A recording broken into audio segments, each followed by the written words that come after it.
Hello friends, आज मैं आपको एक ऐसी इंट्रा मेमोरी इन्फ्यूज़न के बारे में बताऊंगा जो कि पशु में यदि प्रयोग कराएंगे तो उसका बहुत ही अच्छा बेनिफिट देखने को मिलेगा। उसका क्या प्रयोग है, जिस प्रकार से ये मोक्सोमोस्ट 200 आती है, इसका प्रयोग कैसे करना चाहिए, इसके अंदर क्या साल्ट आता है, कितनी डोज देनी चाहिए, कितने दिन तक आप इसका प्रयोग करवा सकते हैं, इसके बारे में आपको बताया जाएगा। तो वीडियो को स्किप करके मत देखना, पूरा देखना।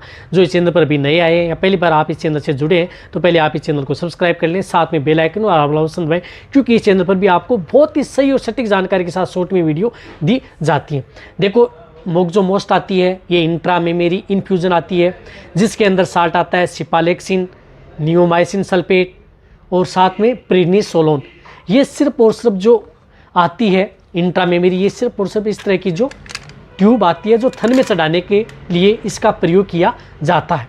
अब किस तरह की दिक्कत हो जाए तो पशु में, यदि आपके पशु में थन से यदि दूध नहीं आ रहा है, दूध के साथ खून आ रहा है, या दूध के साथ पानी सा आ रहा है, या छींचड़े आ रहे हैं, या पशु में थन है उसमें दूध प्रॉपर नहीं आ रहा है, थन में सूजन आ गई है, या किसी तरह से इसमें मेस्टाइटिस प्रॉपर रूप ले लिया है, या फाइब्रोसिस के अंदर चला गया है, यानी किसी भी तरह के थनैला रोग में, चाहे एक्यूट हो, सब एक्यूट हो, क्लिनिकल हो या क्रोनिक स्टेज में हो, कोई सा भी यदि पशु में यदि थनैला रोग हो जाता है तो उस स्थिति में आप इस इंट्रा मेमोरी इन्फ्यूजन मोक्सोमास्ट आती है, इसका प्रयोग कर सकते हैं, जो कि माइक्रोलेब्स का है। बहुत ही अच्छी एंटीबायोटिक इंट्रा मेमोरी इन्फ्यूजन है, रिजल्ट बहुत ही अच्छा है। जैसे यदि पर टीट के अंदर जो ये 5 ग्राम की एक ऑइंटमेंट आती है तो 5 ग्राम आपको इसको प्रयोग करना है। पर टीट के अंदर 5 ग्राम आप यदि लगा देनी है, थन से दूध पूरा निकाल लेना है, दूध निकालने के बाद में इस इंट्रा मेमोरी को उस थन में चढ़ाना है, क्योंकि इसके अंदर प्लास्टिक की एक सिरिंज आती है, आराम से आप चढ़ा सकते हैं। और ये चढ़ाने के बाद में आपको 12 घंटे के अंतराल में आपको फिर प्रयोग करना है।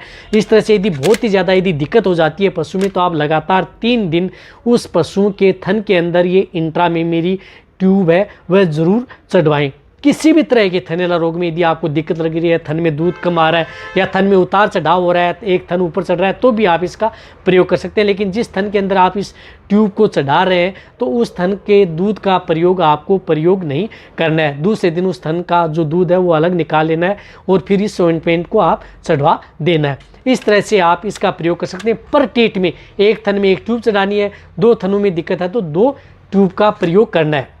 इसी तरह से बकरी के थन में भी यदि दिक्कत हो गई है तो बकरी के एक थन में ये 5 ग्राम की जो एक ट्यूब आती है इसका प्रयोग करना है।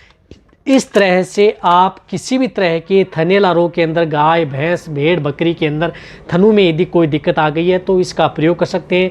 बहुत ही अच्छा रिजल्ट है। रही बात मिलने की तो किसी भी जो वेटरनरी मेडिकल स्टोर है वहाँ पर आपको मिल जाएगी, क्योंकि इसके अंदर इस तरह के अच्छी एंटीबायोटिक कंटेंट्स हैं जो कि पशु में होने वाले जो बैक्टीरियल जो मेस्टाइटिस है उसको कंट्रोल करने का काम करती है। जैसे भी यदि आपको लगे कि पशु में थनैला रोग हो गया तो आप इसका प्रयोग करवा सकते हैं। और इसी तरह से आपको इस चैनल पर अदर जो एंटीबायोटिक जो इंजेक्शन है या और जो आती हैं उनके बारे में भी वीडियो मिल जाएंगे। देखो, ये इंट्रा मेमोरी इन्फ्यूज़न बहुत अच्छी इन्फ्यूज़न है, तभी मैं इसके लिए वीडियो लेकर के आऊँ। इसी तरह से और भी आती हैं, उनके बारे में भी आपको वीडियो लेकर के आऊँगा। तो ये वीडियो जितना हो सकता है पशुपालक के वेटरनरी स्टूडेंट हैं उनके साथ आप शेयर करें। इसी तरह से वीडियो देखते रहें, इसी तरह से आप मेरे को प्यार देते रहें। थैंक्स, धन्यवाद।